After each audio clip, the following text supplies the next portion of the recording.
The Celestine Prophecy, Chapter 5 of 9, read by John Divon at John Divon on social media and Tiffany at Spot on Spirit. The title of this chapter is The Message of Mystics. Thanks for listening and enjoy. The next morning I awoke as soon as I heard Will stirring. We had spent the night at a house belonging to one of his friends, and Will was sitting up in a cot across the room, dressing quickly. It was still dark outside. "Let's get packed," he whispered. We gathered our clothes and made several trips out to the Jeep with some extra supplies Will had brought. The center of town was only a few hundred yards away, but few lights penetrated the darkness. Dawn was but a streak of lighter sky toward the east. Other than a few birds signaling the impending morning, there were no sounds. When we finished, I stayed with the Jeep while Will spoke briefly with his friend who stood sleepily on the porch while we completed our packing. Suddenly, we heard noise at the crossroads. We could see the lights of 3 trucks as they drove into the center of the town and stopped. "That could be Jensen," Will said.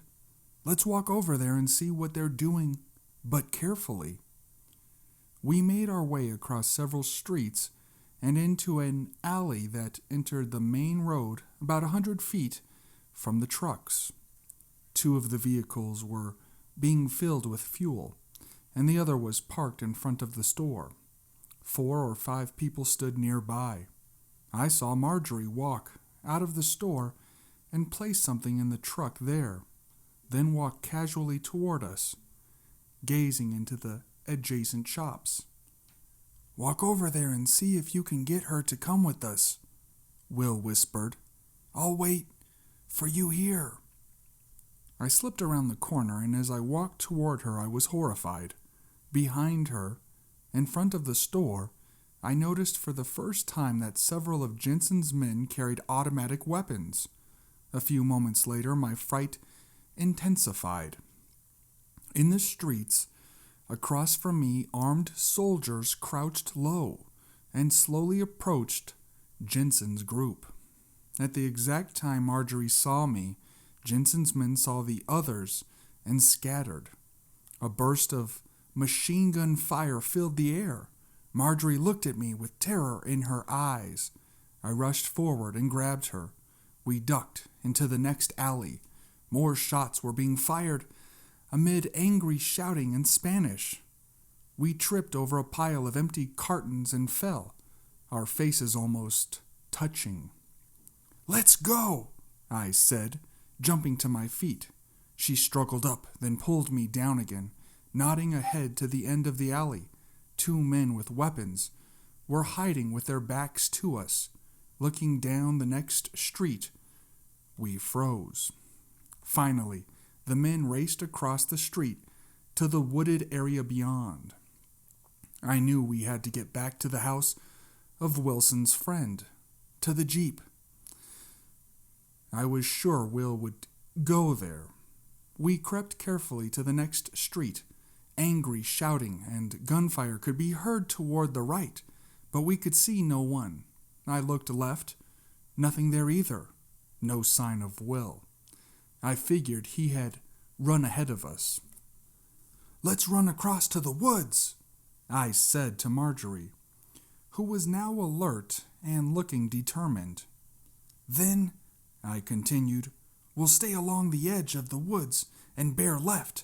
The Jeep is parked in that direction." "Okay." We crossed the street quickly and made our way to within 100 feet or so of the house. The Jeep was still there, but we could see no movement anywhere.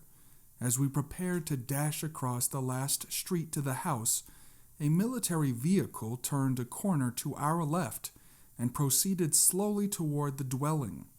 Simultaneously, Will ran across the yard.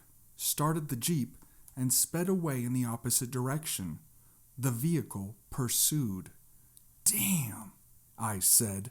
What do we do now? Marjorie asked, panic returning to her face. More shots were being fired in the streets behind us, closer this time. Ahead, the forest thickened and inclined up the ridge, which towered over the town and ran north and south. It was the same ridge that I had seen from the overlook earlier. "Let's get to the top," I said. "Hurry!" We climbed several hundred yards up the ridge. At an overlook, we stopped and looked back toward the town. Military vehicles seemed to be pouring into the crossroads, and numerous soldiers were conducting what seemed to be a house-to-house search. Below us, at the base of the ridge, I could hear muffled voices. We rushed further up the mountain. All we could do now was run. We followed the ridge north all morning, stopping only to crouch down when a vehicle traveled along the ridge parallel to us on our left. Most of the traffic was the same steel gray military Jeep we had seen before, but occasionally a civilian vehicle would pass. Ironically, the road provided a lone landmark and point of security against the wilderness all around us. Ahead, the two ridges grew closer together and more steeply sloped. Jagged outcroppings of rock protected the valley floor between. Suddenly, from the north we saw a Jeep like Will's approach, then turn quickly onto a side road which looped down into the valley. "That looks like Will," I said, straining to see. Let's get down there. Marjorie said, "Wait a minute. What if it's a trap? What if they've captured him and are using the Jeep to lure us out?" Her face fell. "You stay here," I said. "I'll go down there and you watch me. If everything's okay, then I'll motion for you to follow." Reluctantly, she agreed, and I started down the steep mountain toward the spot where the Jeep had parked. Through the foliage, I could vaguely see someone get out of the vehicle, but couldn't see who it was. Holding on to small bushes and trees, I worked my way between the outcroppings, occasionally sliding down in the thick humus. Finally, the vehicle was directly across from me on the opposite slope, perhaps 100 yards away. The driver, leaning against a rear fender, was still obscured. I moved to my right to get a better look. It was Will. I rushed further to my right and felt myself slide. At the last minute, I reached for the tree trunk and pulled myself back up, my stomach twisted with fright. Below me was a sheer drop-off of 30 feet or more. I had barely avoided killing myself. Still holding the tree, I stood up and tried to gain Will's attention. He was surveying the ridge above my head, and then his eyes dropped and he looked right at me. He jerked up and walked toward me in the bushes.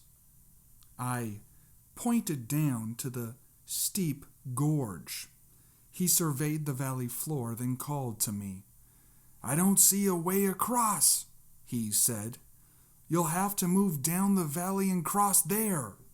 I nodded and was about to signal Marjorie when I heard a vehicle approaching in the distance. Will jumped into his Jeep and sped back toward the main road. I hurried up the hill. I could see Marjorie through the foliage, walking toward me. Suddenly, from the area behind her came loud shouts in Spanish and the sounds of people running. Marjorie hid below a rock overhang. I changed directions, running as quietly as I could to the left. As I ran, I searched for a view of Marjorie through the trees. Just as I caught sight of her, she screamed loudly. as two soldiers grabbed her arms and forced her to stand. I continued to run up the slope, keeping low, her look of panic frozen in my mind. Once at the top of the ridge, I headed north again, my heart pounding with terror and panic. After running more than a mile, I stopped and listened. I could hear no movement or talking behind me.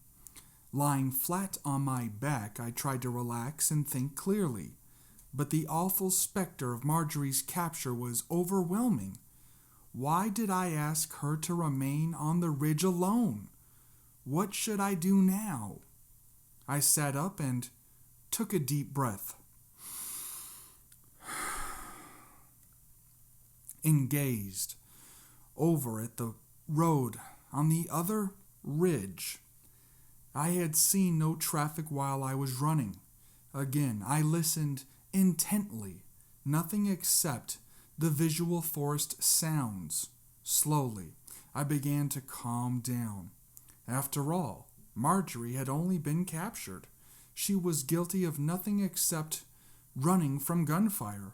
Probably she would be detained only until her identity as a legitimate scientist could be established. Once more, I headed north, my back aching slightly. I felt dirty and tired, and pangs of hunger erupted in my stomach. For 2 hours I walked without thinking and without seeing anyone. Then, from the slope to my right, I heard sounds of running. I froze and listened again, but the sounds had stopped. Here, the trees were larger, shielding the ground below from the sun, thinning the underbrush. I could see 50 or 60 yards. Nothing moved. I walked past a large boulder on my right and several trees, stepping as softly as possible. 3 other massive outcroppings lay along my path, and I moved past 2 of them. Still no movement. I walked around the 3rd boulder. Twigs cracked behind me. I turned around slowly. There, next to the rock, was the bearded man I had seen at Jensen's farm, his eyes wild, panicked, his arms shaking as he pointed an automatic weapon at my stomach. He seemed to be struggling to remember me. "Wait a minute," I stammered. "I know Jensen." He looked at me more closely and lowered the weapon. Then from the woods behind us we heard the sounds of someone moving. The bearded man ran past me toward the north. Holding the rifle in one hand, instinctively I followed. Both of us were running as fast as we could, dodging limbs and rocks and occasionally glancing back. After several hundred yards, he stumbled, and I raced past him. I collapsed between 2 rocks to rest and to look back, trying to detect movement. I saw a lone soldier 50 yards away raise his rifle toward the huge man, who was struggling to his feet. Before I could utter a warning, the soldier fired. The man's chest exploded as bullets tore through from the rear, splattering me with blood. An echo of rifle fire filled the air. For an instant he stood motionless, his eyes glazed. Then his body arched forward and fell. I reacted blindly, running north again away from the soldier, keeping the trees between me and the area from which the bullets had come. The ridge grew constantly more rugged and rocky and began to incline dramatically upwards. My entire body shook with exhaustion and terror as I struggled up the spaces between the outcroppings. At one point I slipped and dared a glance backward. The soldier was approaching the body. I slithered around a rock just as the soldier looked up, seemingly right at me. I stayed low to the ground and crawled past several other boulders. Then the slope of the ridge leveled off, blocking the soldier's view, so I jumped to my feet again, running as fast as I could between the rocks and trees. My mind was numb. Escape was all I could think of. Though I didn't dare look back, I was sure I heard the soldier running behind me. The ridge inclined ahead, and I fought my way up, my strength beginning to wane. At the top of the rise, the ground leveled out and was thick with tall trees and lush undergrowth. Rising behind them was a sheer rock face that I had to scale delicately, searching for hand and footholds as I proceeded. I struggled to the top, and my heart fell at the sight before me. A drop-off of 100 feet or more blocked my way. I could go no further. I was doomed. Finished. Rocks slid along the outcropping behind me, indicating the soldier was closing fast. I sank to my knees.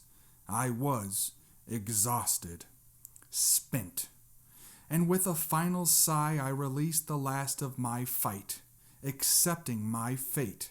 Soon I knew the bullets would come. And, interestingly, as an end to the terror, death seemed almost a welcome relief. As I waited, my mind flashed to childhood Sundays and to the innocent contemplation of God. What would it be like? Death. I tried to open myself to the experience. After a long period of waiting during which I had no concept of time, I suddenly became aware that nothing had happened.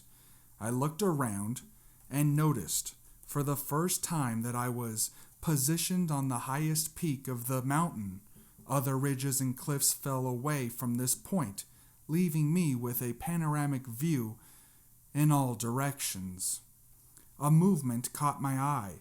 There, far down the slope toward the south, walking casually away from me, was the soldier, the gun belonging to Jensen's man slung across one arm.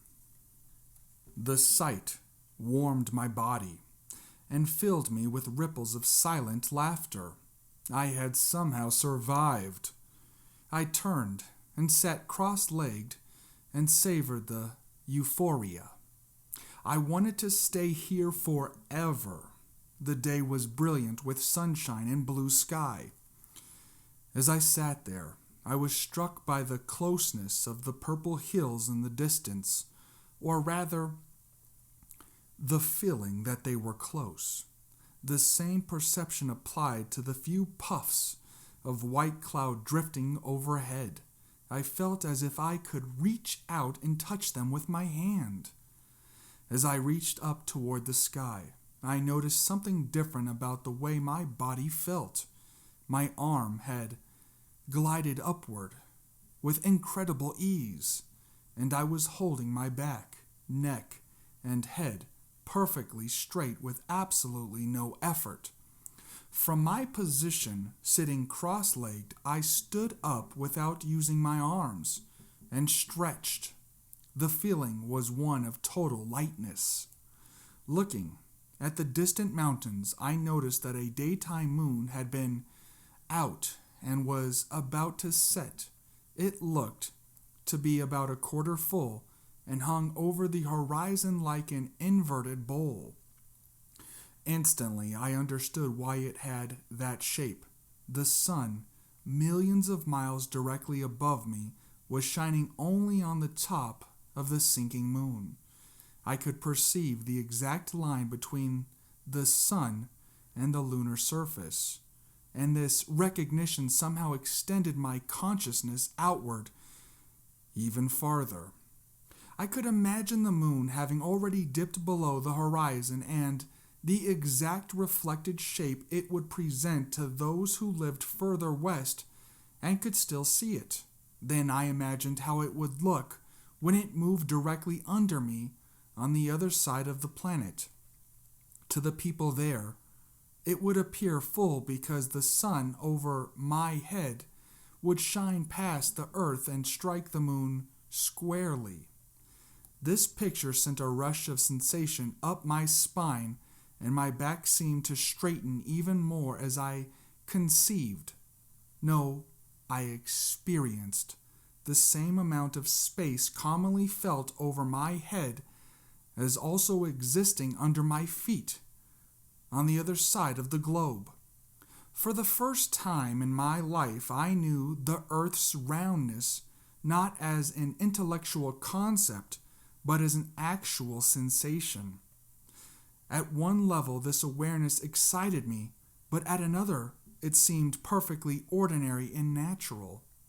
All I wanted to do was immerse myself in the feeling of being suspended, floating, amid a space that existed in all directions, rather than having to push myself away from the earth with my legs as I stood there, resisting the earth's gravitation. I now felt as though I was held up by some inner buoyancy, as though I was filled like a balloon with just enough helium to hover over the ground and barely touch it with my feet.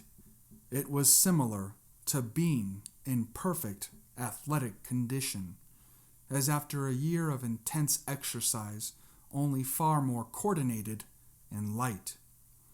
I sat down again on the rock, and again everything seemed close. The rugged outcrop on which I was sitting, the tall trees further down the slope, and the other mountains on the horizon. And as I watched the limbs of the trees sway gently in the breeze, I experienced not just a visual perception of the event, but a physical sensation as well, as if the limbs moving in the wind were hairs on my body. I perceived everything to be somehow part of me. As I sat on the peak of the mountain looking out at the landscape falling away from me in all directions, it felt exactly as if what I had always known as my physical body was only the head of a much larger body consisting of everything else I could see. I experienced the entire universe looking out on itself through my eyes. This perception induced a flash of memory. My mind raced backward in time, past the beginning of my trip to Peru, past my childhood and my birth. The realization was present that my life did not, in fact, begin with my conception and birth on this planet. It began much earlier with the formation of the rest of me, my real body, the universe itself. The science of evolution had always bored me, but now as my mind continued to race backward in time, all the things I had read on the subject began to come back to me, including conversations with the friend who resembled Renew. I recalled that this was the field he was interested in, evolution. All knowledge seemed to merge with actual memories. Somehow I was recalling what had happened, and the recollection allowed me to look at evolution in a new way.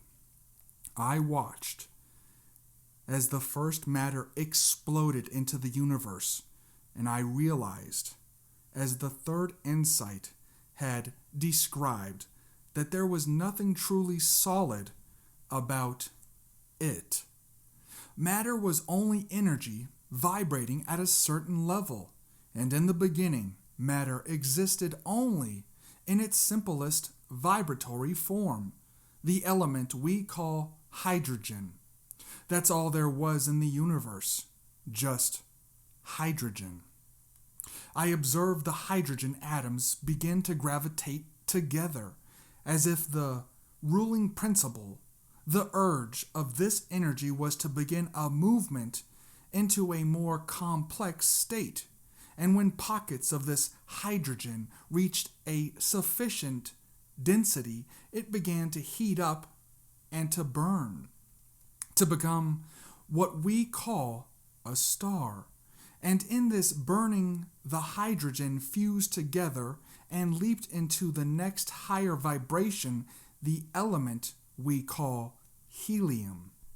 As I continued to watch, these first stars aged and finally blew themselves up and spewed the remaining hydrogen and the newly created helium out into the universe.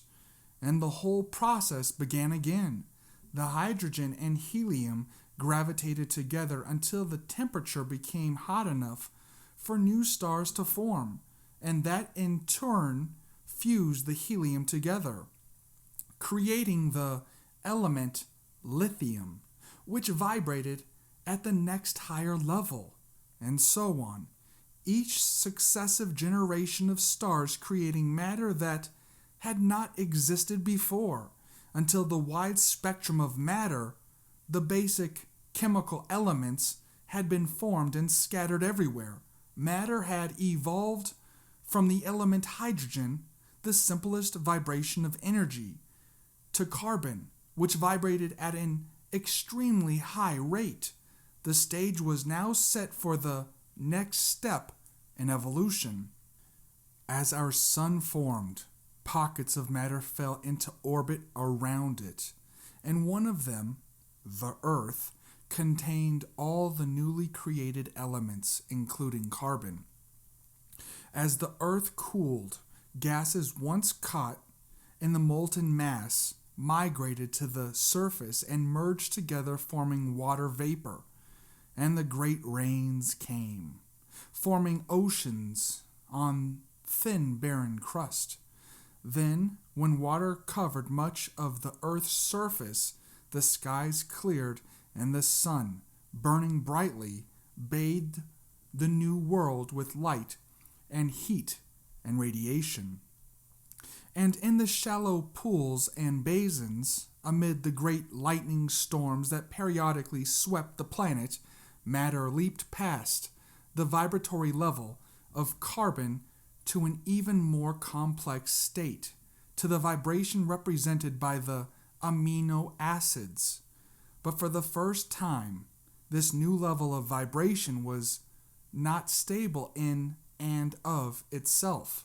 Matter had to continually absorb other matter into itself in order to sustain its vibration. It had to eat. Life, the new thrust of evolution, had emerged. Still, restricted to living only in water, I saw this life split into two distinct forms. One form, the one we call plants, lived on inorganic matter and turned these elements into food by utilizing carbon dioxide from the early atmosphere. As a byproduct, plants released free oxygen into the world for the first time. Plant life spread quickly through the oceans and finally onto the land as well. The other form, what we call animals, absorbed only organic life to sustain their vibration. As I watched, the animals filled the oceans in the great age of fishes, and when the plants had released enough oxygen into the atmosphere, began their own trek toward land. I saw the amphibians, half fish, half something new, leave the water for the first time and use lungs to breathe the new air. Then matter leaped forward again into reptiles and covered the earth in the great period of the dinosaurs. Then the warm-blooded mammals came and likewise covered the earth, and I realized that each emerging species represented life, matter, moving into its next higher vibration. Finally, the progression ended. There, at the pinnacle stood humankind. Humankind.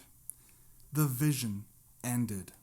I had seen in one flash the entire story of evolution, the story of matter coming into being and then evolving, as if under some guiding plan toward ever higher vibrations, creating the exact conditions, finally, for humans to emerge, for each of us as individuals to emerge. As I sat there on that mountain, I could almost grasp how this evolution was extended even further in the lives of human beings. Further evolution was related somehow to the experience of life coincidences. Something about these events led us forward in our lives and created a higher vibration that pushed evolution ahead as well. Yet, as hard as I tried, I couldn't quite understand. For a long time I sat on the rock precipice, consumed by peace and completeness. Then, abruptly, I became aware that the sun was beginning to sink in the west. I also noticed that toward the northwest, about a mile, was a town of some kind. I could make out the shapes of rooftops. The road on the west ridge seemed to meander right to it. I got up and began the climb down the rocks. I laughed out loud. I was still connected with the landscape, so that I felt I was walking alongside my own body, and more, that I was exploring the regions of my own body. The feeling was exhilarating. I made my way down the bluffs and into the trees. The afternoon sun cast long shadows along the forest floor. Halfway down, I came to a particularly thick area of large trees, and as I entered, I experienced a perceptible change in my body. I felt even lighter and more coordinated. I stopped and looked closely at the trees and underlying bushes, focusing on their shape and beauty. I could see flickers of white light and what seemed like a pinkish glow around each plant. I continued to walk, coming to a stream that radiated a pale blue and filled me with an enhanced tranquility and even a drowsiness. Eventually, I made my way across the valley floor and up the next ridge until I came to the road. I pulled myself up to the gravel surface and walked casually along the shoulder toward the north. Up ahead, I caught sight of a man in a priest's robe rounding the next bend. The sight thrilled me. Totally without fear, I jogged ahead to talk with him. I knew I would know exactly what to say and do. I had a feeling of perfect well-being. But, to my surprise, he had disappeared. To the right, another road angled back down into the valley, but I could see no one in that direction. I ran further up the main road, but saw no one there either. I thought about getting back and taking the road I had passed, but I knew the town was ahead, so I continued to walk that way. Still, I thought several more times of the other road. 100 yards farther, as I rounded another curve, I heard the roar of vehicles. Through the trees, I could see a line of military trucks approaching at a high rate of speed. For a moment, I hesitated, thinking I might stand my ground, but then I remembered the terror of the shooting on the ridge. I had time only to fling myself off the road to the right and lie still. Then jeeps sped past me. I had landed in a spot which was completely exposed, and all I could do was hope that no one looked my way. Each vehicle passed within 20 feet. I could smell the exhaust fumes and see the expression on every face. Luckily, no one noticed. After they were well past, I crawled behind a large tree. My hands were shaking, and my sensation of peace and connection was totally shattered. A now familiar pang of anxiety knotted in my stomach. Finally, I inched up to the road. The sound of more vehicles sent me scurrying down the slope again as two more jeeps raced past. I felt nauseous. This time I stayed well off the road and retreated the way I had come, moving very cautiously. I came to the road I had passed earlier. After carefully listening for sound and movement, I decided to walk through the woods beside it, angling back into the valley. My body felt heavy again. What had I been doing? I asked myself. Why had I been walking in the road? I must have been crazy, deluded by the shock of the shooting, entranced in some state of euphoria. Get real, I told myself. You have to be careful. There are people here who will kill you if you make the slightest mistake. I froze. Ahead of me, perhaps 100 feet, was the priest. He was sitting under a large tree that was surrounded by numerous rock outcroppings. As I stared at him, he opened his eyes and looked right at me. I flinched, but he only smiled and motioned for me to walk up. Cautiously, I approached him. He remained motionless, a thin, tall man of about 50 years of age. His hair was cut short and was dark brown in color, matching his eyes. "You look as though you need some help," he said in perfect English. "Who are you?" I asked. "I am Father Sanchez." "And you?" I explained who I was and where I was from, dizzily sinking to one knee and then to my buttocks. "You were part of what happened in Kula, weren't you?" he asked. "What do you know of that?" I asked, warily, not knowing whether to trust him. "I know someone in this government is very angry," he said. "They don't want the manuscript publicized." "Why?" I asked. He stood up and looked down at me. "Why don't you come with me? Our mission is only a half-mile away. You'll be safe with us." I struggled to my feet, realizing I had no choice, and nodded affirmatively. He led me slowly down the road, his manner respectful and deliberate. He weighed each word. "Are the soldiers still looking for you?" he asked at one point. "I don't know," I replied. He said nothing for a few minutes, then asked, "Are you searching for the manuscript?" "Not anymore," I said. "Right now, I just want to survive this and go home." He nodded reassuringly, and I found myself beginning to trust him. Something about his regard and warmth affected me. He reminded me of Will. Presently we came to the mission, which was a cluster of small houses facing a courtyard and a small church. It was situated in a place of great beauty.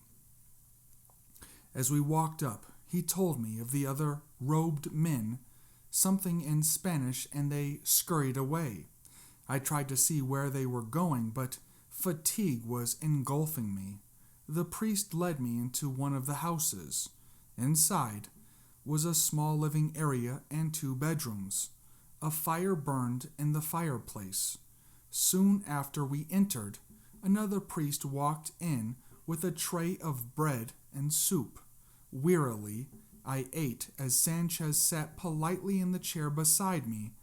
Then, upon his insistence, I stretched out on one of the beds and fell into a deep sleep. When I walked into the courtyard, I noticed immediately that the grounds were immaculately kept.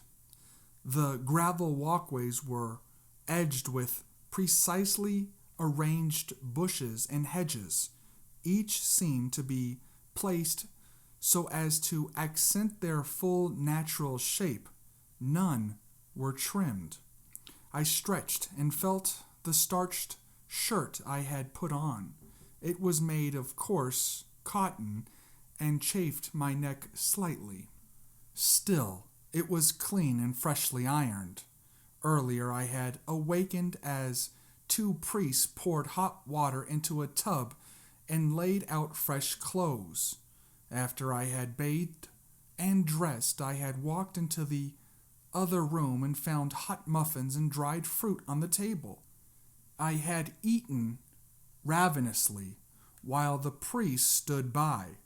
After I had finished, the priest had left and I had walked outside to where I now stood. I walked over and sat on one of the stone benches that faced the courtyard. The sun was just clearing the tops of the trees, warming my face. "How did you sleep?" a voice asked from behind me. I turned to see Father Sanchez standing very erect, smiling down at me. "Very well," I replied. "May I join you?" "Sure." Neither of us spoke for several minutes, so long in fact that I felt some discomfort. Several times I looked at him, preparing to say something, but he was looking in the direction of the sun, his face tilted slightly back, his eyes squinting. Finally, he spoke. "This is a nice place you found here." Apparently, he meant the bench at this time of the morning. "Look, I need to ask your advice," I said. "What is the safest way for me to get back to the United States?" He looked at me seriously. "I don't know. That depends on how dangerous the government thinks you are. Tell me how you happen to be in Kula." I told him everything, from the time I first heard of the manuscript. My feeling of euphoria on the ridge now seemed fanciful and pretentious, so I only alluded to it briefly. Sanchez, however, immediately questioned me about it. "What did you do after the soldier failed to notice you and left?" he asked.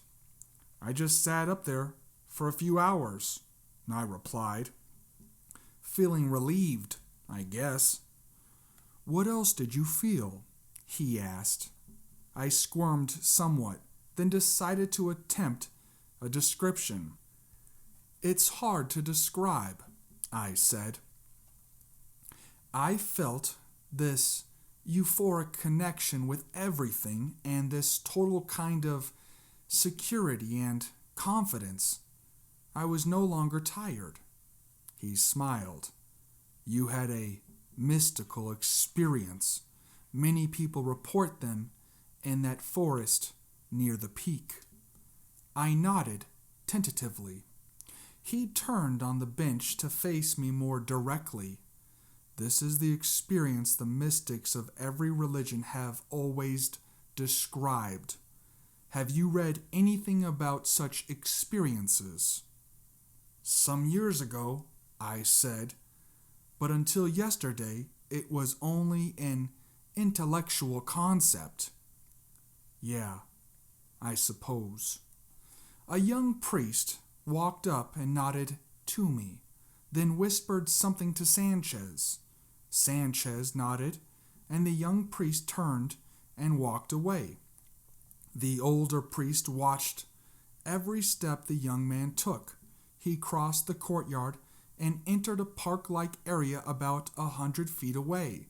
I noticed for the first time that this area, too, was also extremely clean and full of various plants.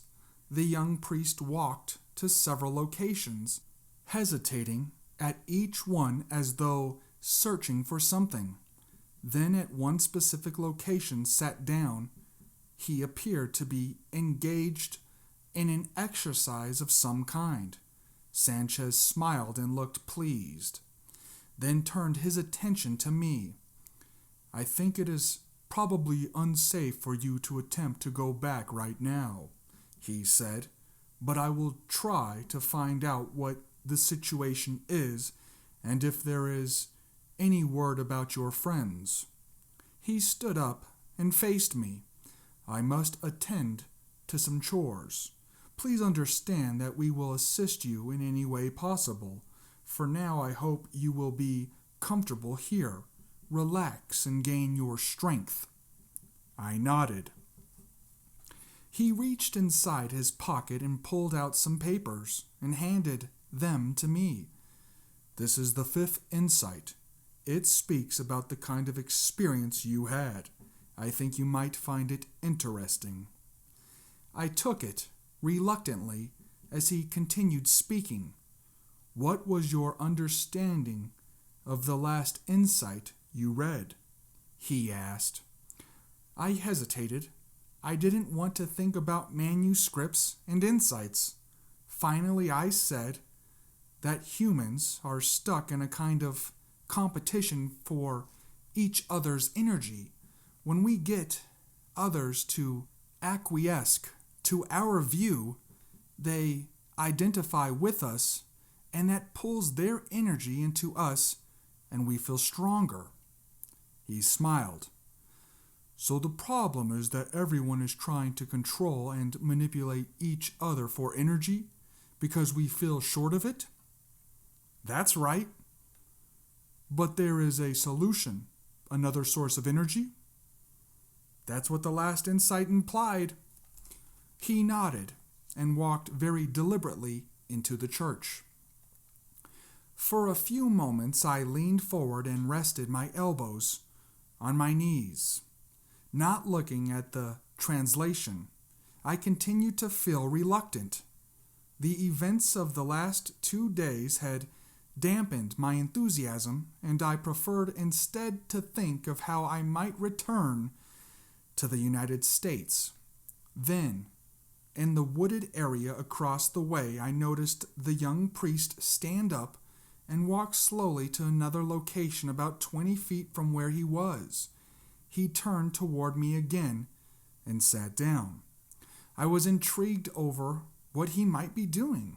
Then it dawned on me that he might be practicing something that was spelled out in the manuscript. I looked at the first page and began to read. It described a new understanding of what has long been called mystical consciousness. During the last decades of the 20th century, it stated this consciousness would become publicized as a way of being that is actually attainable, a way that has been demonstrated by the more esoteric practitioners of many religions. For most, this consciousness would remain an intellectual concept to be only talked of and debated. But for a growing number of humans, this consciousness would become experientially real. Because these individuals would experience flashes or glimpses of this state of mind during the course of their lives, the manuscript said that this experience was the key to ending human conflict in the world. Because during this experience, we are receiving energy from another source, a source we will eventually learn to tap at will. I stopped reading and looked at the young priest again. His eyes were open and he appeared to be looking directly at me.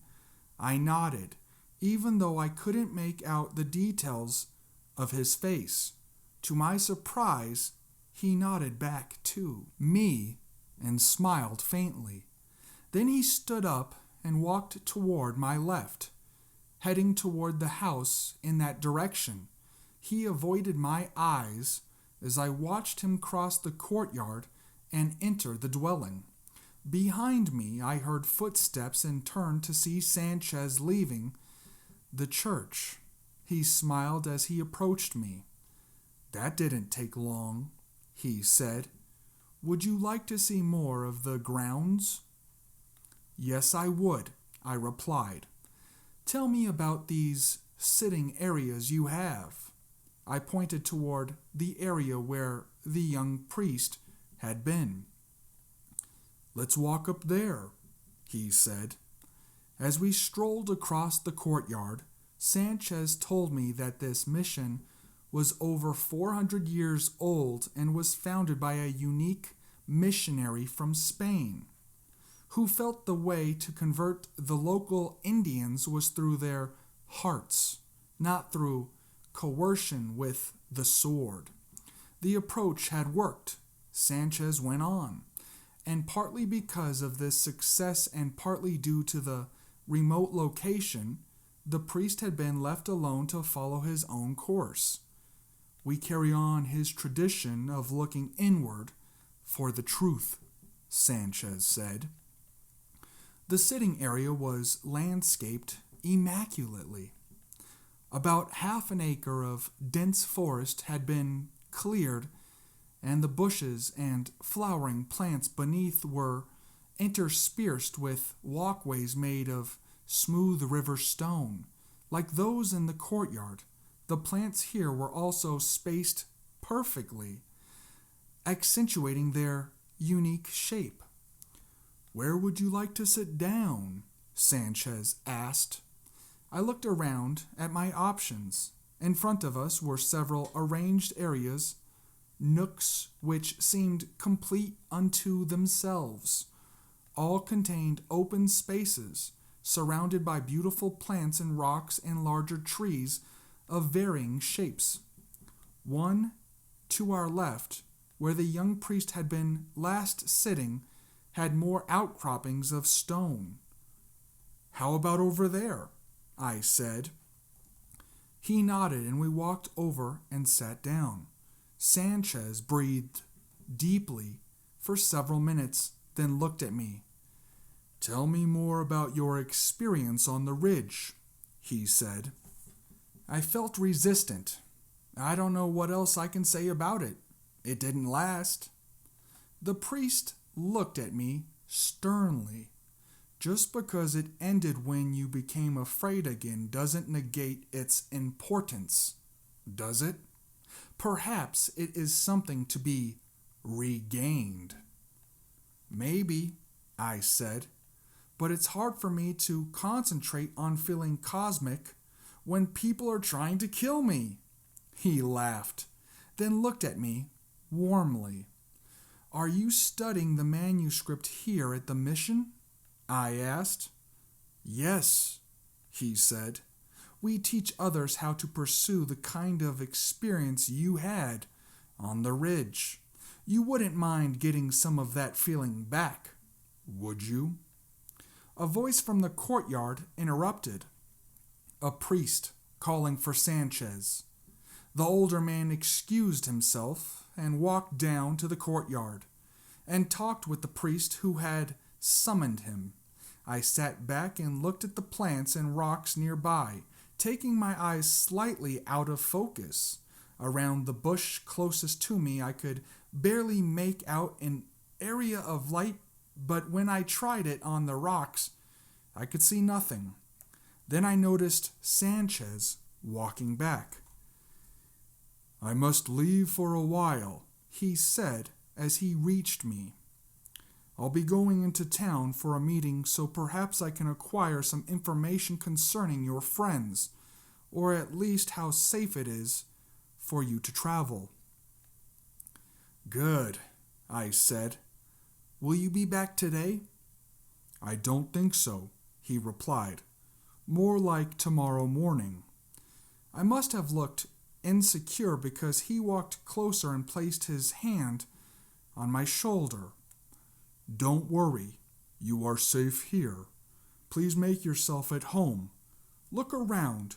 It is fine to talk with any of the priests, but understand that some of them will be more receptive than others depending on their development." I nodded. He smiled and walked behind the church and entered an old truck I had not noticed. After several attempts, it started, and he drove around the back side of the church and onto the road leading back up the ridge. For several hours, I remained in the sitting area, content to gather my thoughts, wondering if Marjorie was all right and if Will had escaped. Several times the image of Jensen's man being killed flashed across my mind, but I fought off the memory and tried to stay calm. About noon, I noticed several priests were preparing a long table in the center of the courtyard with dishes of food. When they finished, a dozen or more other priests joined them and began serving their own plates and eating on the benches casually. Most of them smiled pleasantly at each other. But I could hear little talking. One of them looked at me and pointed to the food. I nodded and walked down to the courtyard and prepared a plate of corn and beans. Each of the priests seemed very conscious of my presence, but no one spoke to me. I made several comments about the food, but my words were met only with smiles and polite gestures. If I attempted direct eye contact, they would lower their eyes. I sat down on one of the benches alone and ate. The vegetables and beans were unsalted but spiced with herbs. When lunch was over and the priests were stacking their plates on the table, another priest walked out of the church and hastily prepared a plate. When he finished, he looked around for a place to sit, and our eyes met. He smiled, and I recognized him as the priest who had looked at me from the sitting area earlier. I returned his smile, and he walked over and spoke to me in broken English. "May I sit on bench with you?" he asked. "Yes, please," I replied. He sat down and began to eat very slowly, over-chewing his food and smiling up at me occasionally. He was short and small with a weary build and coal-black hair. His eyes were a lighter brown. "You like the food?" he asked. I was holding my plate in my lap. Several bites of corn remained. "Oh, yes," I said, and took a bite. I noticed again how slowly and deliberately he chewed and tried to do the same. And then it struck me that all of the priests had been eating that way. "Are the vegetables grown here at the mission?" I asked. He hesitated before answering, swallowing slowly. "Yes, food is very important." "Do you meditate with the plants?" I asked. He looked at me with obvious surprise. "You have read manuscript?"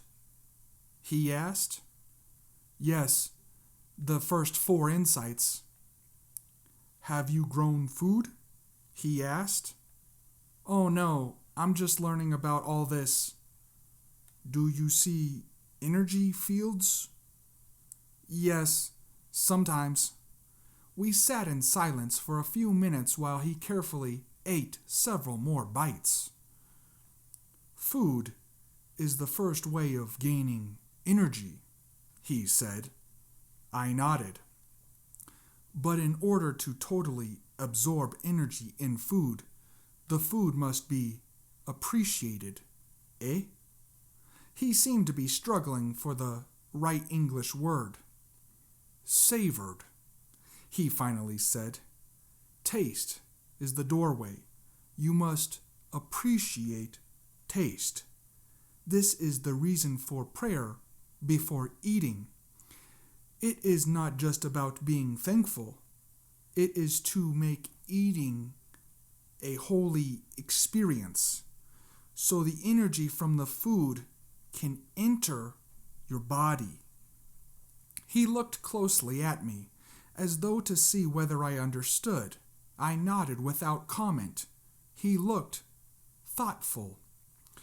What he was telling me, I reasoned, was that this kind of deliberate appreciation of food was the real purpose behind the normal religious custom of being thankful, with the result being a higher energy absorption of the food.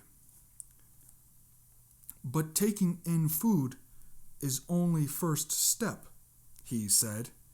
After personal energy is increased in this way, you become more sensitive to energy in all things.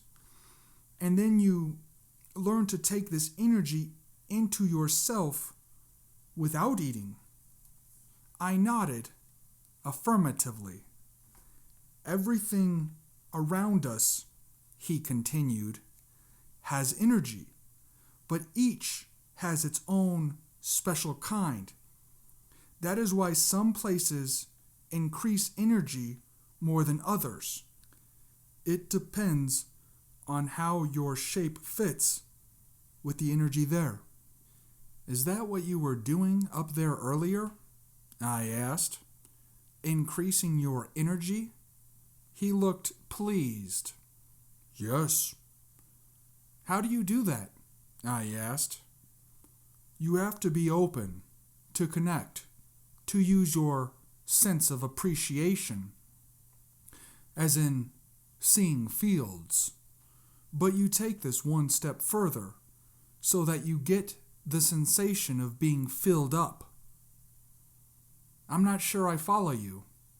He frowned at my denseness. Would you like to walk back to the sitting place? I can show you. Okay, I said. Why not? I followed as he led the way across the courtyard and back to the sitting area. As we arrived, he stopped and looked around, as if surveying the area for something.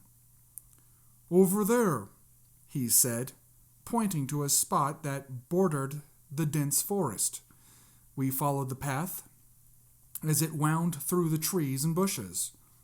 He picked a spot in front of a large tree that grew out of a mound of boulders so that its huge trunk seemed to be perched on the rocks, its roots wrapped around and through the boulders before finally reaching the soil. Flowering shrubs and some type grew in semicircles in front of the tree, and I could detect a strange, sweet fragrance from the shrub's yellow blossoms. The dense forest provided a solid sheet of green in the background. The priest directed me to sit down in a clear spot amid the bushes, facing the gnarled tree. He sat beside me. Do you think the tree is beautiful? He asked. Yes. Then, feel it. He seemed to be struggling again to find the word.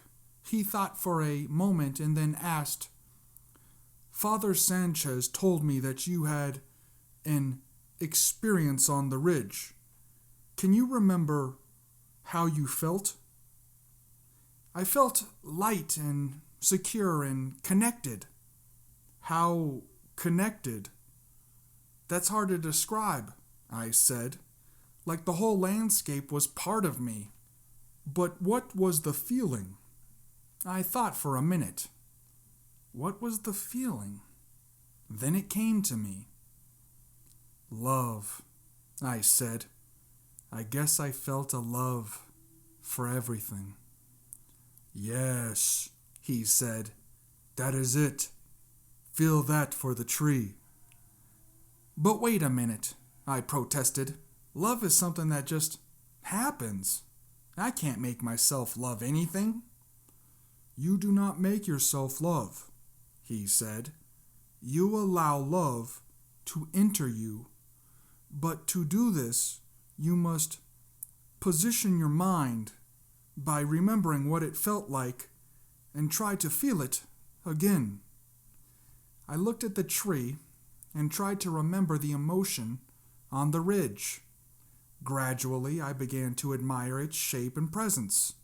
my appreciation grew until I actually felt an emotion of love.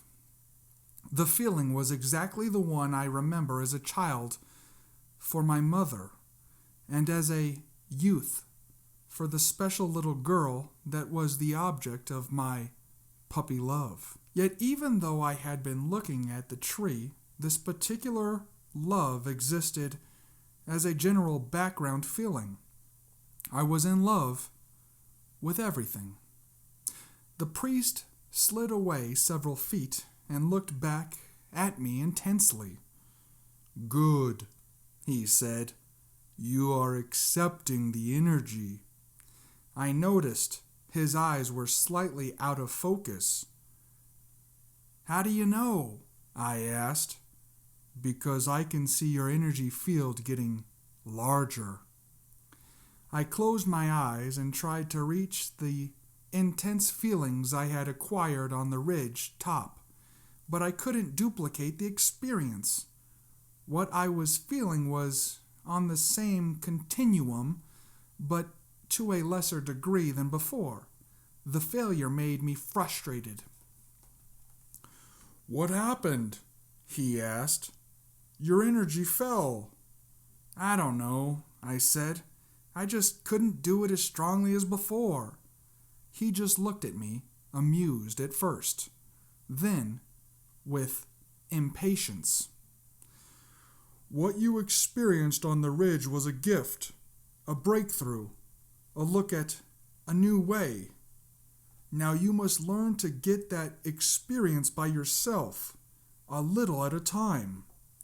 He slid back a foot further and looked at me again. "Now try more."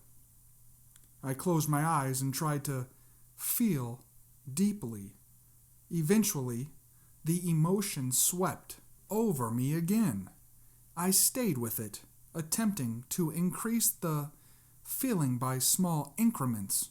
I focused my regard on the tree. "That is very good," he suddenly said.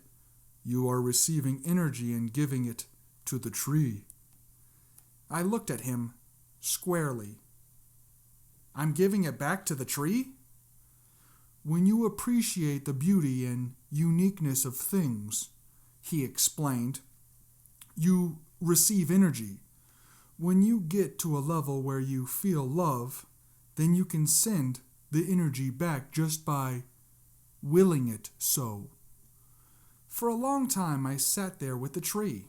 The more I focused attention on the tree and admired its shape and color, the more love I seemed to acquire generally. An unusual experience. I imagined my energy flowing over and filling up the tree, but I couldn't see it. Without changing my focus, I noticed the priest get up and begin to walk away. "What does it look like when I'm giving energy to the tree?" I asked. He described the perception in detail, and I recognized it as the same phenomenon I had witnessed when Sarah projected energy onto the philandrium at Vacente.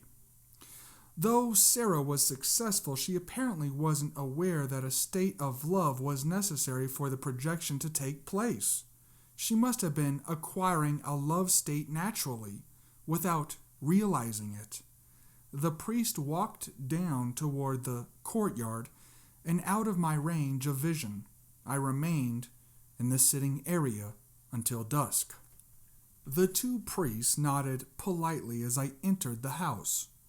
A roaring fire fended off the evening chill, and several oil lamps illuminated the front room. The air was filled with the smell of vegetable or perhaps potato soup. On the table was a ceramic bowl, several spoons, and a plate holding 4 slices of bread. One of the priests turned and left without looking at me, and the other kept his eyes lowered and nodded at a large cast iron pot sitting on the hearth by the fire. A handle protruded from under its lid, As soon as I saw the pot, the second priest asked, "Is there anything else you need?" "I think not," I said. "Thank you." He nodded and left the house as well, leaving me alone. I lifted the lid from the pot. Potato soup. It smelled rich and delicious. I poured several ladles full into a bowl and sat down at the table, then pulled the part of the manuscript Sanchez had given me from my pocket and placed it beside my plate, intending to read. But the soup tasted so good that I focused entirely on eating. After I finished, I placed the dishes in a large pan and stared at the fire, hypnotized, until the flames burned low. Then I turned down the lamps and went to bed. The next morning I awakened at dawn, feeling totally refreshed. Outside, a morning mist rolled through the courtyard. I stoked up the fire and put several pieces of kindling on the coals and fanned it until it caught up. I was about to look through the kitchen for food when I heard Sanchez's truck approaching. I walked outside as he emerged from behind the church, a backpack in one arm and several packages in the other. "I have some news," he said, motioning me to follow him back inside the house. Several other priests appeared with hot corn cakes and grits and more dried fruit. Sanchez greeted the men, then sat with me at the table as the priests scurried away. "I attended a meeting of some of the priests of the Southern Council," he said. "We were there to talk about the manuscript. At issue was the government's aggressive actions.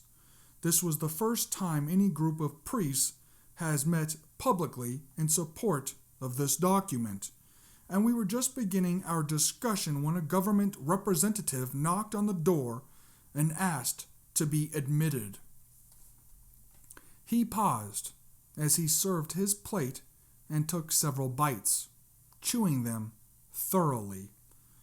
"The representative," he continued, "assured us that the government's sole purpose was to protect the manuscript from outside exploitation.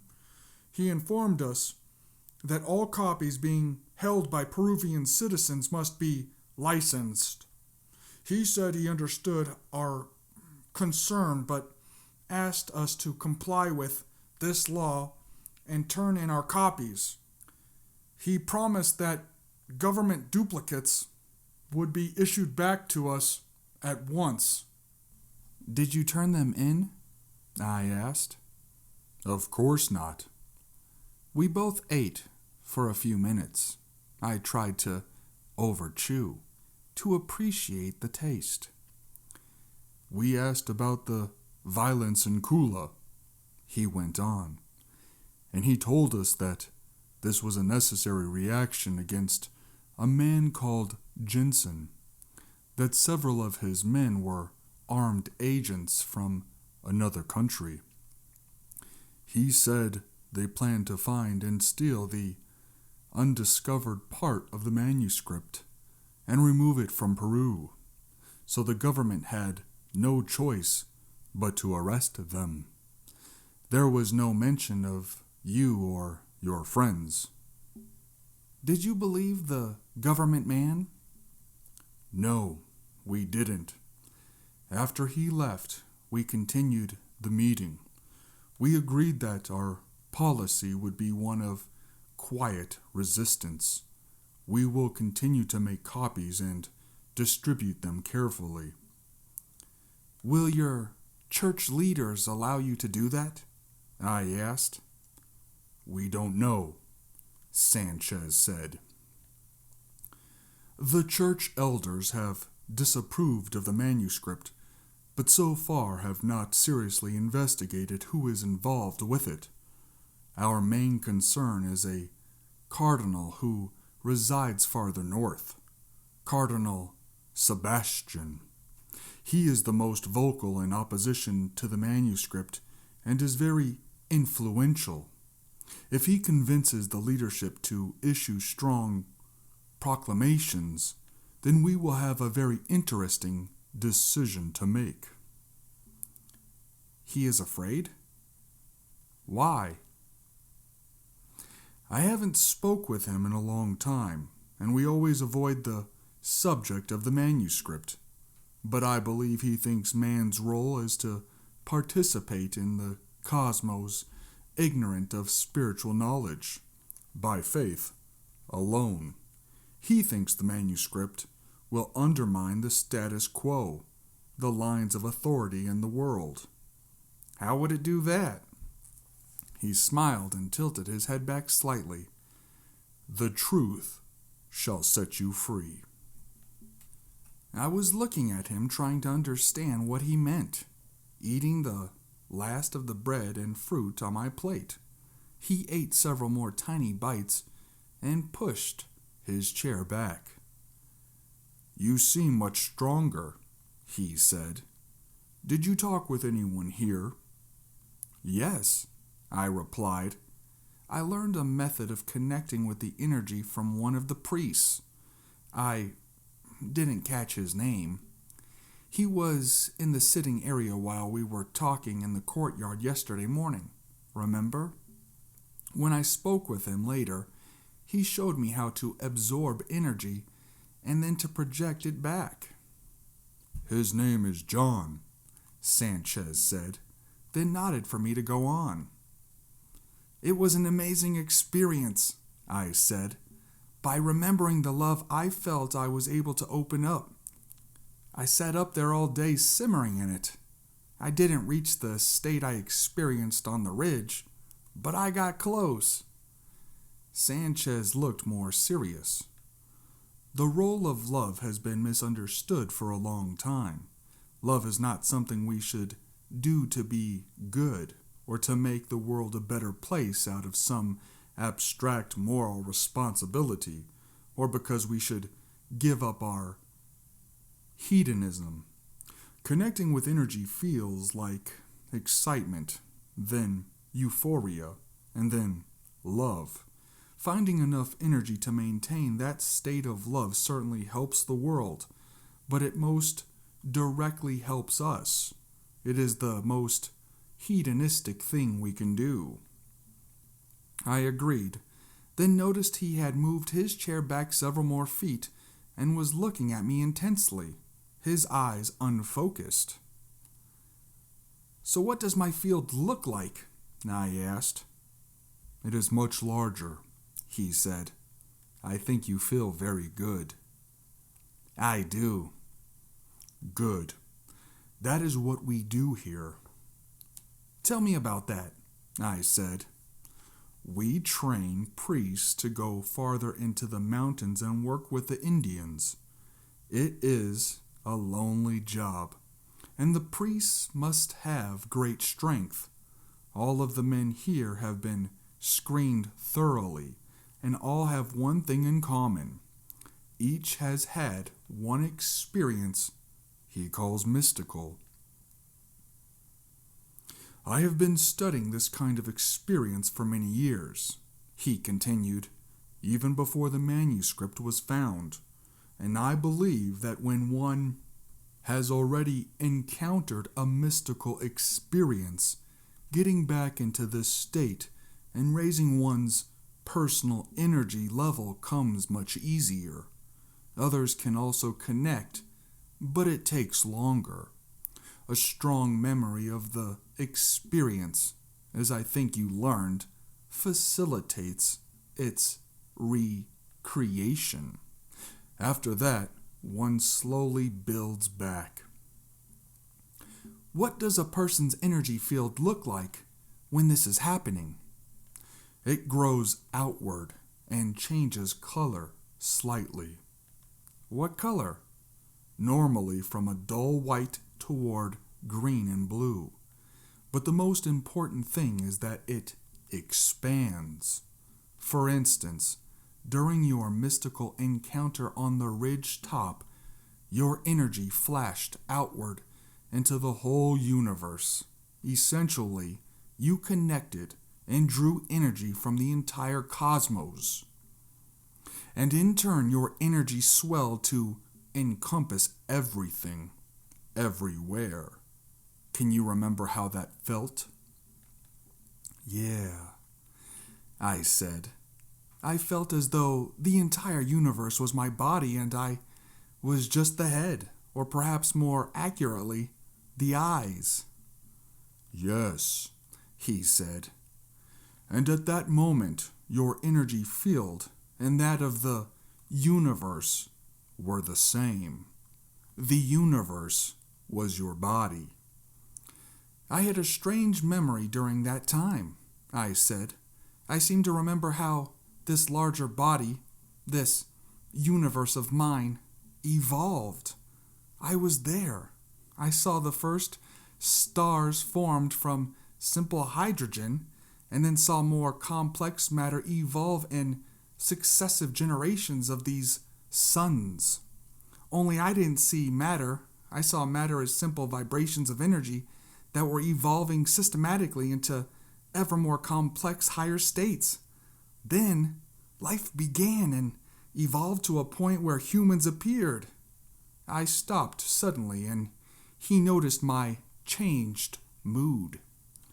What's wrong? He said.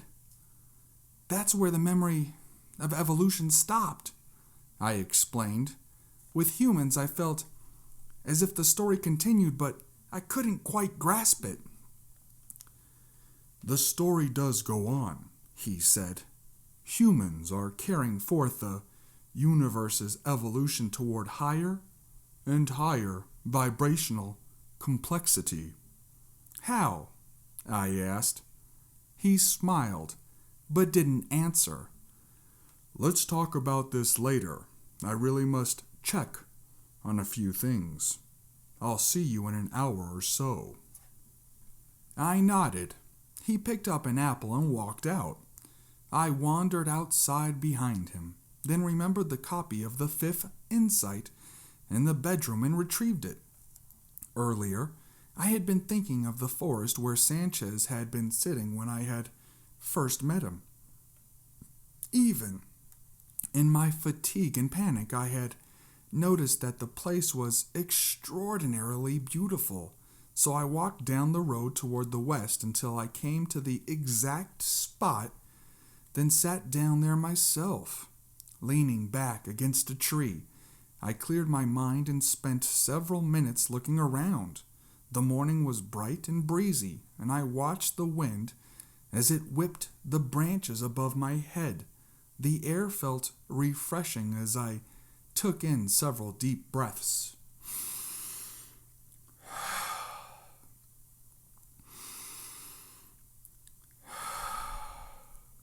During a lull in the wind, I took out the manuscript and looked for the page where I had stopped reading. Before I could locate it, however, I heard the sound of a truck engine. I lay flat beside the tree and attempted to determine its direction. The sound was coming from the mission. As it grew closer, I could see it was Sanchez's old truck with him driving. I thought you might be here, he said, as he pulled up to where I was standing. Get in. We need to leave. What's going on? I asked, sliding into the passenger seat. He drove on toward the main road. One of my priests told me of a conversation he overheard in the village. Some government officials are in town and they were asking questions about me and the mission. What do you think they want? He looked at me reassuringly. I don't know. Let's just say I'm not as certain as before that they will leave us alone. I thought, as a precaution, that we should drive up into the mountains. One of my priests lives near Machu Picchu. His name is Father Carl. We'll be safe at his house until we can better read the situation." He smiled. "I want you to see Machu Picchu anyway."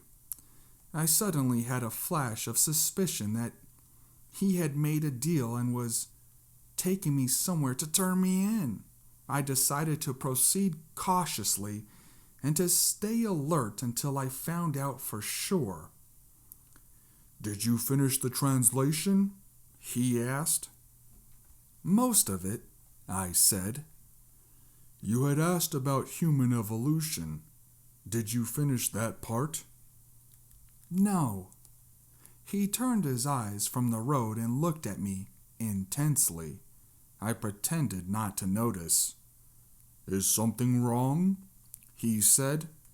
"Nothing," I said. "How long will it take to get to Machu Picchu?" "About 4 hours." I wanted to remain silent and let Sanchez talk, hoping he might give himself away, but I couldn't control my curiosity about evolution. "So how do humans further evolution?" I asked. He glanced at me. "What do you think?" "I don't know," I said. "But when I was up on the ridge, I thought it might have something to do with the meaningful coincidences that the first insight talks about." "That's right," he said. "That would fit with the other insights, wouldn't it?" I was confused. I almost understood, but I couldn't quite grasp it. I remained silent. "Think of how the insights fall into sequence," he said. "The first insight occurs when we take the coincidences seriously. These coincidences make us feel there is something more, something spiritual, operating underneath everything we do. The second insight institutes our awareness as something real. We can see that we have been preoccupied with material survival, with focusing on controlling our situation in the universe for security, and we know our openness now represents a kind of waking up to what is really going on. The third insight begins a new view of life. It defines the physical universe as one of pure energy, an energy that somehow responds to how we think. And the fourth exposes the human tendency to steal energy from other humans by controlling them, taking over their minds, a crime in which we engage because we so often feel depleted of energy and cut off. This shortage of energy can be remedied, of course, when we connect with the higher source. The universe can provide all we need if we can only open up to it. That is the revelation of the fifth insight. In your case," he continued, "you have a mystical experience that allowed you to briefly see the magnitude of energy one can acquire. But this state is like leaping ahead of everyone else and glimpsing the future. We can't maintain it for very long. Once we try to talk to someone who is operating in normal consciousness or try to live in a world where conflict is still happening, we get knocked out of this advanced state and fall back to the level of our old selves. And then," he continued, "it is a matter of slowly regaining what we glimpsed, a little at a time, and to begin a progression back toward that ultimate consciousness. But to do this, we must learn to consciously fill up with energy, because this energy brings on the coincidences, and the coincidences help us actualize the new level on a permanent basis." I must have looked puzzled because he said, "Think about it. When something occurs beyond chance to lead us forward in our lives, Then we become more actualized people. We feel as though we are attaining what destiny is leading us to become. When this occurs, the level of energy that brought on the coincidences in the first place is instituted in us. We can be knocked out of it and lose energy when we are afraid, but this level serves as a new outer limit which can be regained quite easily. We have become a new person.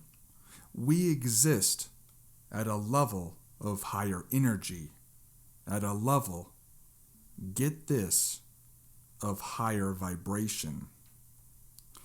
Can you see the process now? We fill up, grow, fill up, and grow again.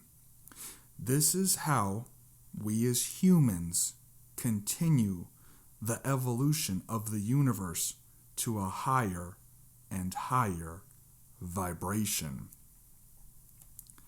He paused for a moment, then seemed to think of something he wanted to add. This evolution has been going on unconsciously throughout human history. That explains why civilization has progressed and why humans have grown larger, lived longer, and so forth. Now, however, we are making the whole process conscious. That is what the manuscript is telling us. That is what this movement toward a worldwide spiritual consciousness is all about. I was listening intensely, totally fascinated with what Sanchez was telling me. So all we have to do is fill up with energy, as I learned to do with John, and the coincidences begin to happen more consistently? Well, yes, but that's not as easy as you think. Before we can connect with the energy on a permanent basis, there is one more hurdle we must pass.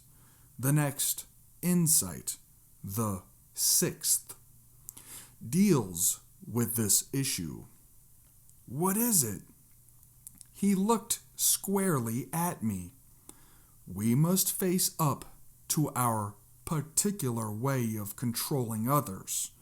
Remember, the fourth insight reveals that humans have always felt short of energy and have sought to control each other to acquire the energy that flows between people. The fifth then shows us that an alternative source exists, but we can't really stay connected with this source until we come to grips with the particular method that we, as individuals, use in our controlling and stop doing it. Because whenever we fall back into this habit, we get disconnected from the source. Getting rid of this habit isn't easy because it's always unconscious at first. The key to letting it go is to bring it fully into consciousness.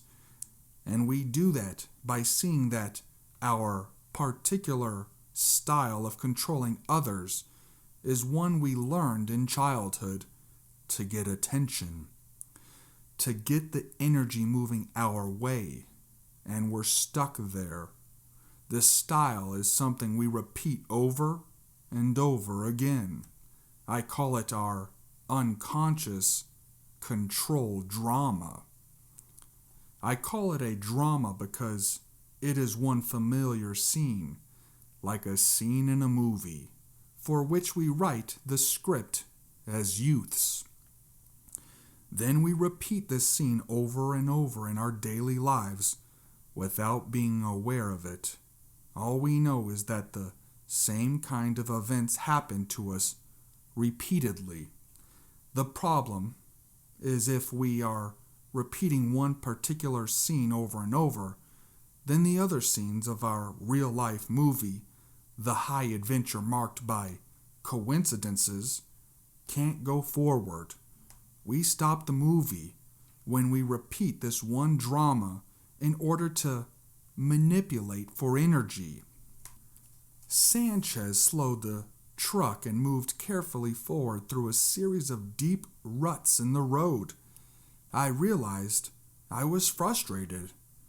I couldn't quite grasp how a control drama worked. I almost expressed my feelings to Sanchez, but I couldn't. I realized I still felt distant from him, and I didn't care to reveal myself. "Did you understand?" he asked. "I don't know," I said curtly. "I don't know if I have a control drama." He looked at me with the warmest regard and chuckled out loud. "Is that so?" he asked. "Then why do you always act so aloof?"